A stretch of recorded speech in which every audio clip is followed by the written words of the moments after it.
The Nativity is the scene of the Incarnation, that moment when the Word is made flesh, Christmas morning, that moment when the divine takes human form and so becomes present in the world. This is specifically here, as Bishop imagines it, a scene of revelation. That wonderful phrase, the dark ajar, as if the shadow were a door and you could enter it. The rocks breaking with light, that which is solid opening. What emerges is a flame, a sign of spirit. But notice how, in this light, the sacred is secularized. What Bishop finds there is not the Holy Family, but a family with pets. There is nostalgia in here, in this poem, poignant and powerful. That is a nostalgia not so much for the holy as for the family once constituted by their relation to the holy. The family with pets, but also the family that gathered around the book to look at them. A family gathered through religious practice, who might then have looked and looked our infant sight away. In that, looking is expressed a kind of primal longing for community, for human connection, a longing expressed through looking, importantly for Bishop, which is really what the poet is doing in the map, I think, in the way that she invites us into her act of looking in that poem. Here, Bishop's nostalgia is sad, but also resigned. This nativity is a scene that can be remembered and looked at from afar, but not entered into, as the belief system that it comes out of and refers to can be looked at from afar, but not entered into. Bishop, as several people remarked in section this week, calls us back in lots of different ways to Frost. Frost is perhaps an unusual place to begin a course on modern poetry because, remember him? He really is generally an exception to the metropolitan scene and inspiration of modern poetry. Modern poetry is a poetry of the city, of the metropolis, of the world city, the place where the world's peoples, goods, languages, traditions, and cultures are all accessible, to use Marianne Moore's word from her poem, New York. Pound, Eliot, Crane, Moore, Hughes, even Williams and Stevens in their somewhat different ways are all poets of the metropolis. The sense of ambivalence about modernity in these poets is an ambivalence in many ways about the city and what it promises and also what it in many ways threatens us with. Their sense of experience, their visions of modernity and of modern forms of community are all located and expressed there. Frost aggressively defines his work against that context. In doing this, he links his writing to 19th century American writing and art, links his writing to rural culture, which dominates the 19th century. There is an anti-modern strain in Frost, just as there is in Yeats, and more complexly in Pound and in Eliot. What's modern about Frost is what has changed in the rural cultures that he writes about. That is the collapse of farming economies in communities and the decay of 19th century Protestantism, the white church on the village green. You feel that loss in the terrific aloneness of Frost's people. The great poem, Directive, is about all of these things. Frost's poetry struggles to incorporate the secular truths of modern science and to make poetry like science, a disenchanted knowledge. In this way, Frost has a lot in common with Auden. And Frost, again like Auden, is fundamentally concerned with poetry as a form of knowledge, a way to know the world. At the same time, poetry preserves for Frost certain archaic, primitive powers of enchantment, powers associated with primitive motives, childhood experience, that make it a crucial alternative to science and scientific knowing. Think of the magic trick at the end of Directive, when Frost takes us to the ruined house of 19th century culture, the ruined farmhouse of home burial maybe, and steals from the abandoned children's playhouse a broken drinking goblet like the Grail, and uses it to invite us to drink from a primal source too lofty and original to rage that spring, and in drinking to be whole again beyond confusion. What are we drinking there then at the end of Frost's poem? This poem published at the end of the Second World War. We're drinking a kind of elemental power that seems to fuse language and longing and imagination. This is, in Frost, a conscious rewriting, I think, partially even a send-up, as well as a competition with Eliot in The Wasteland and the Grail myths that are one of the central motifs of that poem. One of the central motifs that embody for Eliot a sense of the holy, which is present, however, for Eliot only through literary illusion, something fascinating but unavailable as actual experience, something available only, in a sense, as quotation. Poetry, in Frost, as in Eliot, does the work religion no longer does. But notice how, in Frost, in directive, the belief that poetry asks from us is a belief in a fiction, in make-believe. And in this, Frost is strangely and wonderfully and surprisingly perhaps fully the contemporary of Wallace Stevens and Hart Crane, whose work proceeds from that same assumption. Stevens's wartime poem, Asides on the Oboe, begins, the prologues are over. It is a question now of final belief. So say that final belief must be in a fiction. It is time to choose. This is the theme of Stevens's wartime masterpiece, Notes Towards a Supreme Fiction. And notice the contradictory impulses in Stevens's title. When poetry takes the place of religion for Stevens, it presents itself as a supreme fiction, a total representation of the world and experience. But we only have partial provisional access to that fiction. What Stevens gives us is merely notes. Notes, something that Elizabeth Bishop might present us with too. In this sense, in Stevens, the shift from religion to poetry is also a shift from totalization, from system to contingency and incompletion, to parts, rather than a whole. For Stevens, the disappearance of the Christian God as the center of emotional, spiritual, cultural life is essentially, however, a cause for celebration. In Eliot, it's a cause for mourning, mourning and anxiety. Distress. In Yeats, it's a cause of fascination and horror. In Crane, for the making of new myths, new metaphors. Hughes's secular poems are Christ-haunted. Christ, in all of the iconography associated with him, is a source of hope, but also irony for black culture and a reproach to the white world. How does culture find bearing in a world without divine sanction? This is played out as an ethical question, a question about how to live and act rightly in Moore and then later in Bishop. In general, it is a less urgent question, a less central one in the later poets than in the earlier ones. Things fall apart, the center cannot hold, Yeats says in The Second Coming. Bishop is fundamentally at home in this condition, which is a condition of centerlessness or homelessness. She liked the phrase, the world's an orphan's home in Moore. Bishop is at home, then, with a certain kind of homelessness. Travel as her metaphor for the mobility of consciousness in a world without a stable center. Her poetry is written from the disturbingly and disorientingly decentered point of view that we find already in those early poems of hers, a point of view that takes for granted the absence of central authority that religion once provided. Remember, in over 2,000 illustrations in A Complete Concordance, that holy grave, it's not even particularly holy, she says. The place of the sacred in Bishop has been vacated. Might poetry fill it? This isn't a question Bishop asks or is concerned with, but it is, as I've been suggesting, an urgent one in many ways for the poets who preceded her. The poetry of the period 1910 through 1940, say, really the great phase of modern poetry.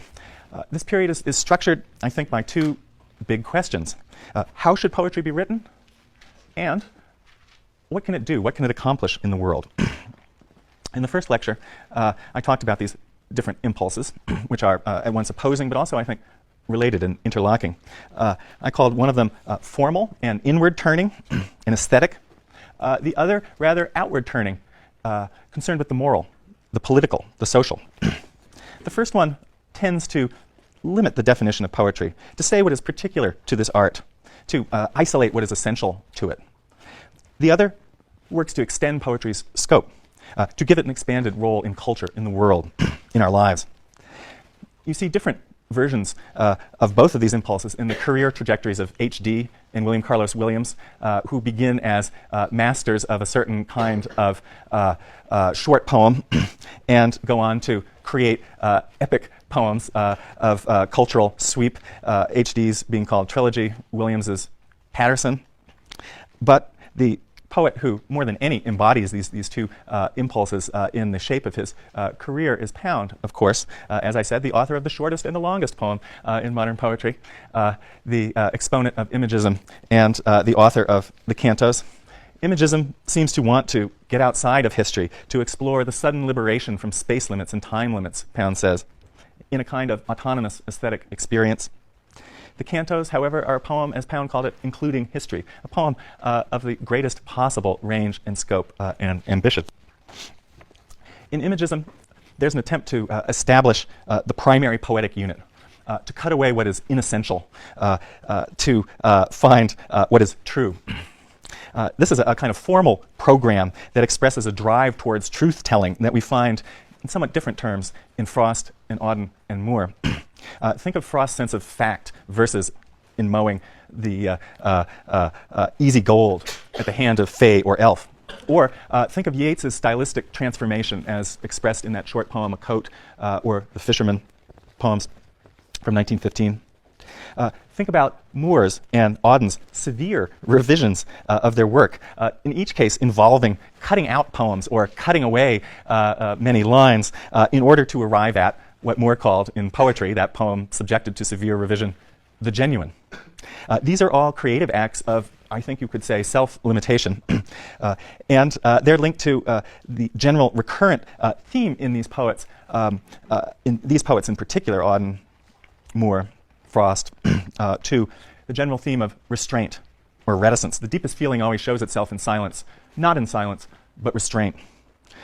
Remember Auden's stone god that never was more reticent, always afraid to say more than he meant.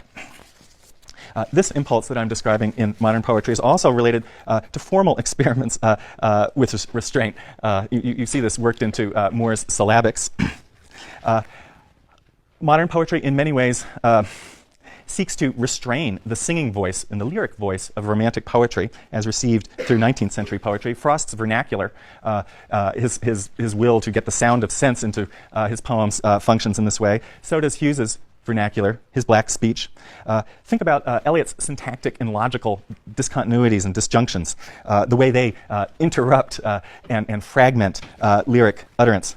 Or think about Pound's incorporation of blocks of prose, as he did in the cantos.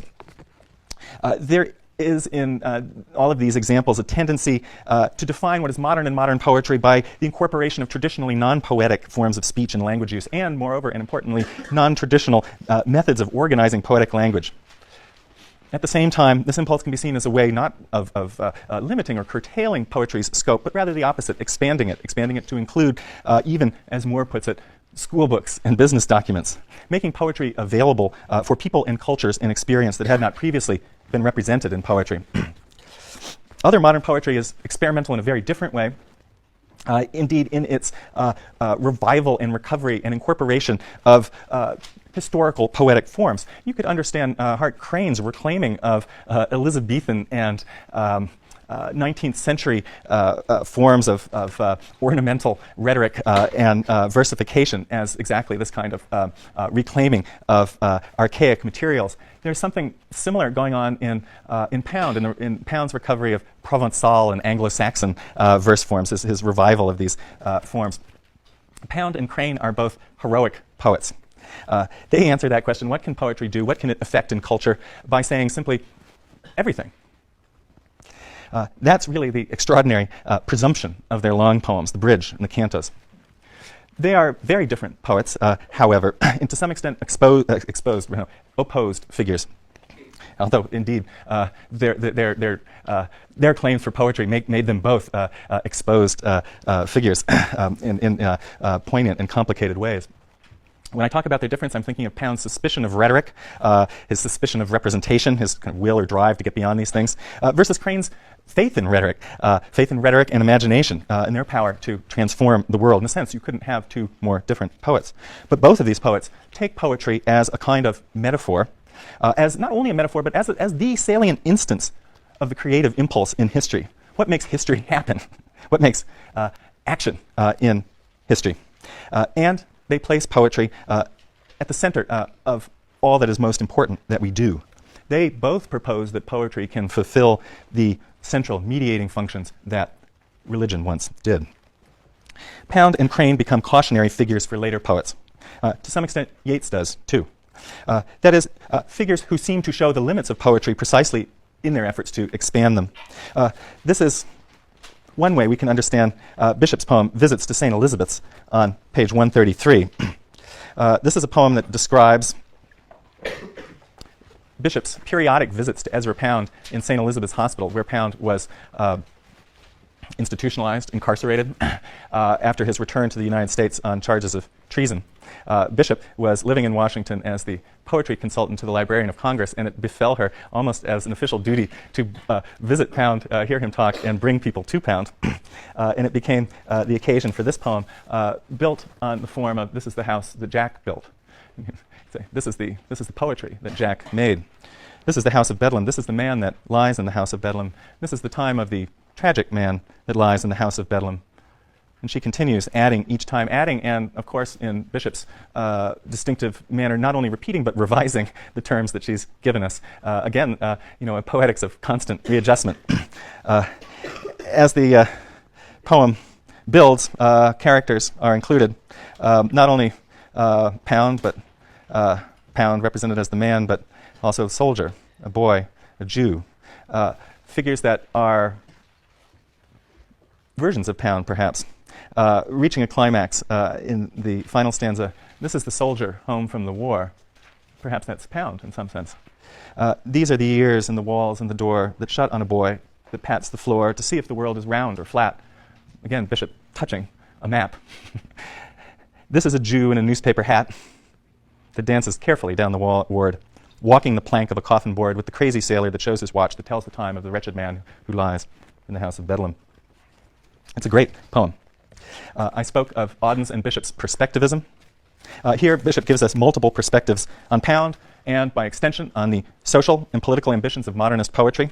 Pound is tragic, talkative, honored, old, brave, cranky, cruel, and finally, simply wretched, a word that comes from the seafarer. Arguably, one strain of modern poetry ends here in 1950 in the madhouse in Bedlam. Importantly, though, it is not that Bishop stands apart from, in a position to judge, Pound. Instead, she is, interestingly, I think, implicated in the scene. She must have enjoyed, and by her choice of title, calls attention to the irony that Pound is in a madhouse that has the same name as Bishop. In Bishop's great war poem, Roosters, there is a sense that to oppose conflict out in the world, one must encounter conflict in oneself. Here, too, I think in multiple ways, Bishop implicates herself in the objects of her critique and satire. The child's verse form, it's important. Bishop identifies with, I think it's fair to say, she's certainly interested in children throughout her poetry. This interest points, I think, to Bishop's sense of herself as a minor poet. That is, a mapmaker, not a historian, a poet who refuses to write the major, culturally central, aggressively ambitious poetry to which modernism, and above all, the poetry of Pound, aspired. Auden's perspectivism in Musée des Beaux-Arts seems to position the poet and poetry similarly. So does that famous statement in the Yeats elegy, "For poetry makes nothing happen." These poems, Musée des Beaux-Arts, in memory of W.B. Yeats, read like rebukes to modern poetry's Promethean ambitions, its verticality, if you like. Rebukes, too, to Auden's own political poetry of the 1930s, exemplified by a poem like Spain, 1937. But, as I stressed, Auden doesn't put a full stop on that sentence, "For poetry makes nothing happen." Rather, he punctuates it with a colon and continues, "It survives." There is perhaps a double implication here. Either poetry does not have an effect in the world, but still survives, despite its lack of making something happen, or it survives because it makes nothing happen. It is not a cause, and it doesn't take up causes effectively. What it does, rather, as Auden represents it here, is create a space of happening, a landscape, a model of the world, seen in the same time as a valley and a river, the river that flows through it. There's terrific power of affirmation in this claim about poetry's survival at the moment of Yeats' death, at the moment of the onset of the Second World War, when all the dogs of Europe bark. Ultimately, in Auden, poetry survives as a way of happening, as he calls it. That is, a way in the sense of both a method and a path. And implicitly, as I suggested talking about this poem earlier, it survives as a kind of open space, a place to come into, to collect in and gather in for us. And it is figured, I think, finally, implicitly, as a mouth, the human mouth, open to speak. Old words and new words, too. Poetry survives in my mouth and also in yours, which seems like a good last sentence to end this course with. So